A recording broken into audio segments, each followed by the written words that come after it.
नमस्कार दोस्तों, स्वागत है आपका हमारे इस चैनल में। और आज का वीडियो है बहुत ही खास, क्योंकि आज हम भगवान विष्णु के चौथे अवतार नरसिंह अवतार के बारे में जानेंगे कि क्यों भगवान ने लिया ये अवतार और इस अवतार की क्या है महिमा। लेकिन आगे बढ़ने से पहले प्लीज हमारे चैनल को लाइक कीजिए, शेयर कीजिए, सब्सक्राइब कीजिए और हाँ, बेल आइकन जरूर दबाइए ताकि वीडियो का नोटिफिकेशन सबसे पहले आप तक पहुंचे। भगवान विष्णु ने अपने चौथे अवतार में नरसिंह का अवतार लिया। इसमें उनका आधा शरीर सिंह का था और आधा मानव का था। इस अवतार का मुख्य उद्देश्य अधर्म के प्रतीक दैत्य हिरण्यकश्यप का वध करना और अपने भक्त प्रहलाद की रक्षा करके उसे राज सिंहासन पर बैठाना था। भगवान विष्णु का यह अवतार इतना विध्वंसक था कि उनका भक्त प्रहलाद भी डर गया था। तब भगवान शिव को शरभ अवतार लेकर उन्हें शांत करवाना पड़ा था। तो आइए अब आपको भगवान विष्णु के नरसिंह अवतार के बारे में विस्तार से बताते हैं। सतयुग में एक पराक्रमी दैत्य हिरण्यकश्यप हुआ था। उसने कई सैकड़ों वर्षों तक भगवान ब्रह्मा की तपस्या करके अद्भुत वरदान प्राप्त कर लिया था, जिसके अनुसार उसका वध भगवान ब्रह्मा के बनाए किसी भी प्राणी से नहीं हो सकता था। इसके अनुसार वो न अपने घर के अंदर तथा ना ही बाहर, ना ही दिन में और ना ही रात में, ना ही भूमि पर तथा ना ही आकाश में, ना अस्त्र से तथा ना ही शस्त्र से, ना मनुष्य से तथा ना ही पशु से मारा जा सकता था। इस वरदान को पाकर वो अत्यंत शक्तिशाली हो गया था। तीनों लोकों में उसे हराने वाला कोई नहीं था। इसी वरदान के फलस्वरूप वो स्वर्ग, पृथ्वी और पाताल लोक का राजा बन गया था।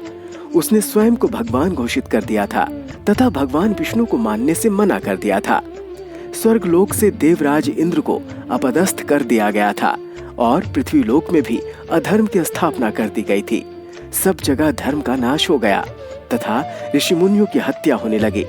किंतु कहते हैं ना, भगवान सर्वत्र विद्वान होते हैं और हर किसी को अपनी शक्ति का अनुभव करवा ही देते हैं। जो हिरण्यकश्यप तीनों लोकों का राजा बना बैठा था और स्वयं को भगवान घोषित किए हुए था, स्वयं उसी के घर में उसका पुत्र प्रहलाद भगवान विष्णु का सबसे बड़ा भक्त निकला। अब उस राजा की इससे बड़ी दुर्दशा क्या होगी कि जिसके भय से तीनों लोकों में लोग विष्णु भगवान का नाम लेने से डरते थे, उसी राजा का ही पुत्र दिन रात विष्णु विष्णु का नाम ही जपता था। हिरण्यकश्यप के अधर्मी होने के बाद भी स्वयं उसके घर में विष्णु भक्त का जन्म हुआ, जो उसका सबसे छोटा पुत्र था, जिसका नाम था प्रहलाद। प्रहलाद बचपन से ही भगवान विष्णु का भक्त था तथा उनकी भक्ति में लीन रहता था। जब वो केवल 5 वर्ष का था, तब उसके पिता हिरण्यकश्यप के द्वारा उसे मारने के बहुत प्रयास किए गए। इन प्रयासों में प्रहलाद को सांपों से भरे कारावास में फेंकवाना, हाथियों के पैरों के नीचे कुचलवाना, अस्त्रों से शरीर के टुकड़े करना इत्यादि शामिल थे।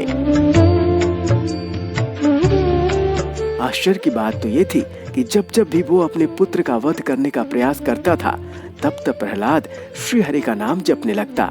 उसके बाद स्वयं भगवान विष्णु उसकी रक्षा करने आ जाते, लेकिन किसी को दिखाई नहीं देते। जब हिरण्यकश्यप के द्वारा प्रहलाद को मारने के सभी प्रयास विफल हो गए, तब उसने क्रोध में अपने पुत्र से पूछा कि यदि भगवान विष्णु हर जगह उपस्थित है, तो क्या वो सामने वाले स्तंभ में भी हैं? इस पर प्रहलाद ने कहा कि श्री हरि तो हर एक कण में उपस्थित है, इसलिए वो सामने वाले स्तंभ में भी है। ये सुनकर हिरण्यकश्यप को क्रोध आ गया और उसने उस स्तंभ को तोड़ डाला। स्तंभ को टूटते ही एक जोरदार दहाड़ सुनाई पड़ी तथा उसमें से भगवान विष्णु अपने नरसिंह अवतार में बाहर निकले। उनका ऊपर का आधा शरीर सिंह का था, नीचे का आधा शरीर मनुष्य का था। वो जोर जोर से फुफकार रहे थे, जिस कारण आसपास हाहाकार मच गया। सभी सैनिक उनके इस भयानक रूप को देखकर आतंकित हो उठे। नरसिंह अवतार ने हिरण्यकश्यप पर भीषण प्रहार किया तथा उसे खींचकर उसके भवन की दहलीज पर ले गए।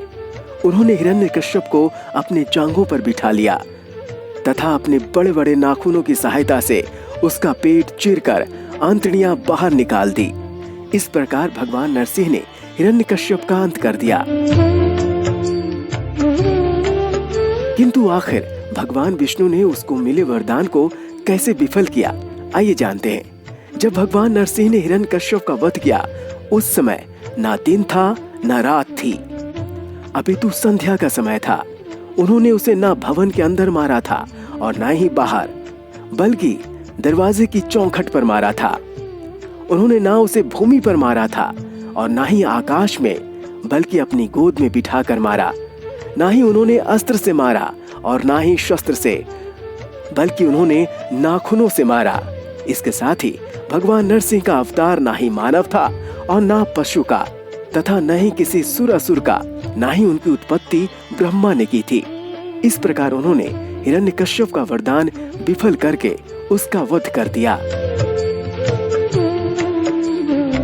हिरण्यकश्यप का वध करने के पश्चात भी जब भगवान विष्णु का नरसिंह अवतार शांत नहीं हुआ तो सभी जगह भय व्याप्त हो गया।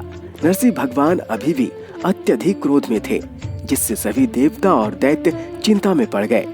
तब भक्त प्रहलाद साहस करके उनके पास गए तथा उन्हें शांत करवाने का प्रयास किया। भक्त प्रहलाद को अपने सामने देखकर भगवान नरसिंह का क्रोध शांत हो गया था। उन्होंने उसे प्रेम दिया।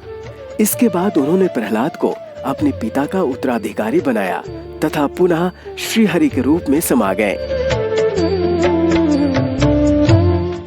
इसके अलावा भी हमारे धर्म ग्रंथों में वर्णन मिलता है कि जब नरसिंह भगवान ने हिरण्यकश्यप का वध कर दिया था तब उनका क्रोध शांत नहीं हो रहा था तथा वे पृथ्वी को समाप्त कर देने पर आमादा थे। तब उन्हें शांत करवाने के उद्देश्य से भगवान शिव ने उससे भी भयानक रूप धारण किया, जो सिंह मानव तथा पक्षी का भयानक रूप था। उसके 2 पंख, चोंच तथा शक्तिशाली पंजे थे। शरव अवतार ने पंजों में नरसिंह अवतार को पकड़ा तथा आकाश में उड़ गया। उससे युद्ध करके उन्होंने नरसिंह अवतार को शांत किया था। तो दोस्तों, ये थी भगवान विष्णु की नरसिंह अवतार की कथा। आपको ये कथा कैसी लगी हमें कमेंट करके जरूर बताएं। और इसी प्रकार की ज्ञानवर्धक और रोचक जानकारी को जानने के लिए हमारे इस चैनल को लाइक कीजिए, शेयर कीजिए, सब्सक्राइब कीजिए और हाँ, बेल आइकन जरूर दबाइए ताकि वीडियो का नोटिफिकेशन सबसे पहले आप तक पहुंचे। नमस्कार।